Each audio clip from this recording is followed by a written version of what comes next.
Hey everyone, welcome to my YouTube channel. I'm going to show you how to install an invisible zipper. I've been working on this 50s dress and I want to install an invisible zipper because I just love the clean look of an invisible zipper. So here I have this zipper. It's a 22 inch and I'm just going to use this one. I'm at the iron and this is the first step with an invisible zipper is I press my zipper open. So there's this little crevice here. I'm going to take my iron and I'm going to open this up. This little teeth part here, I don't know if you can see that. I'm going to open that up and I'm going to press it open. So I'm going to roll this part open and this is the back part of the zipper.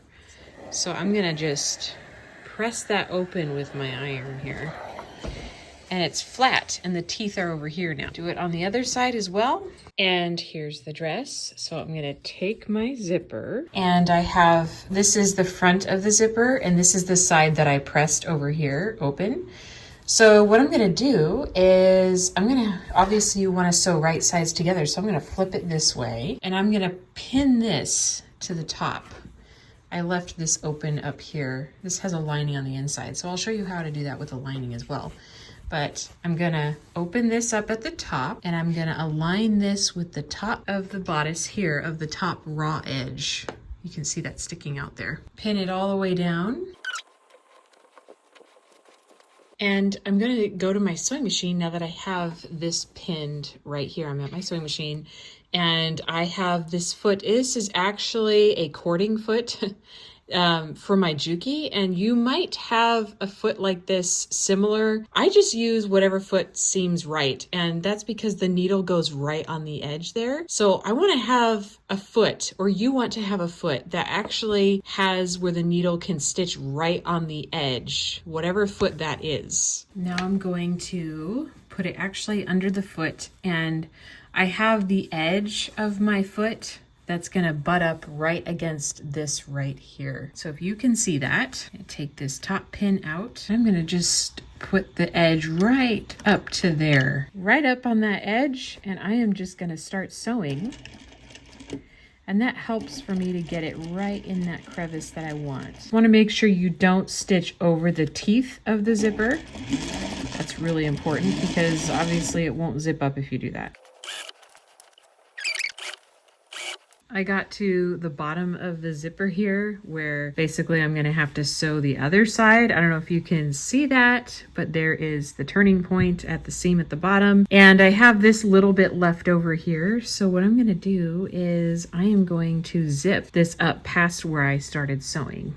So I'm gonna zip this up like that because I couldn't get past this little knob here. So I'm just gonna put that up. Now I can sew all the way to the bottom, right up against the zipper part. I have this side sewn down and now it's time for me to sew this side as well. So one way that helps me to know that I need to sew the zipper on the right way is, see, I had it like this where I sewed that side on.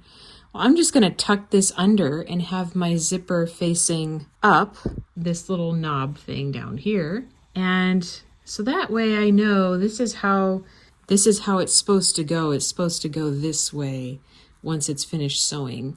So then I just go, okay, so then I need right sides together. So then I flip it like this. And that is how I'm supposed to sew it, like that. And then I just pin it like I did the other side before I start sewing it.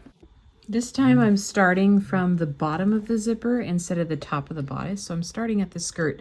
So it's really important not to shift any of these pins out of place, because if I shift these pins out of place, say like as I'm sewing, say if I'm shifting, the zipper keeps moving up like this and the pins, it's bunching, it's gonna change the length at the top of the zipper. So we wanna make sure that these pins are really securing everything in place so that by the time I get to the top, everything is matching on the opposite side as well. So here, this is the waistline right here.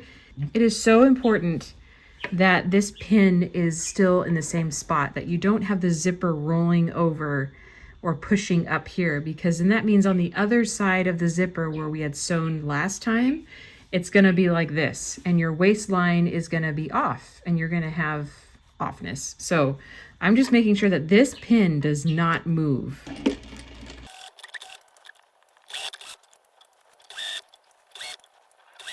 But however, on this side, I started a little bit higher at this is the bottom.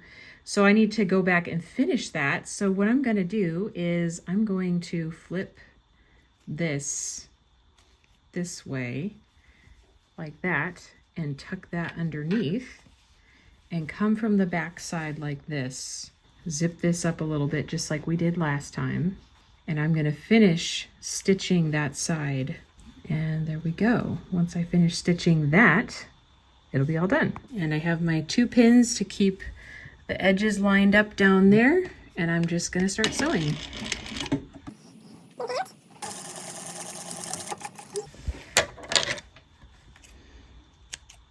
And the zipper is all done. So I flipped it right side out, or now it's, you know, outside facing out, whatever.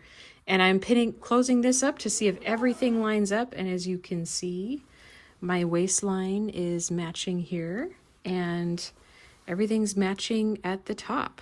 Nothing is off. If you have a lining in your dress, you'll want to keep watching this video. So I'm going to flip this dress inside out. So I'm going to stick a ruler in here if you have one, or something firm that you can scratch pins on or not pin through the bodice. And this is our lining here. I am going to show you how I attach my lining to the zipper. So this is the top of the bodice.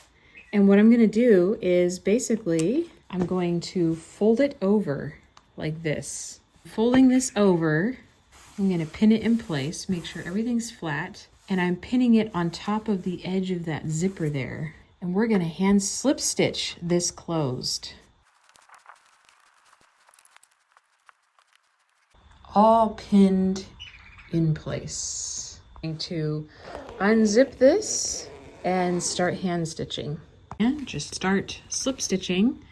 Just literally start stitching down that edge right there. So with that slip stitch, I'm going to go down and come up right on that edge right there. Stitch it down all the way down. And there we go. We have our invisible zipper. It looks just like one of the seams in the dresses. And then I am going to add a hook and eye at the top to close off this gap up here, and then it's done. If you would like to see more on how I made this 50s dress, please hit that subscribe button, like this video, and I will have many other videos coming soon.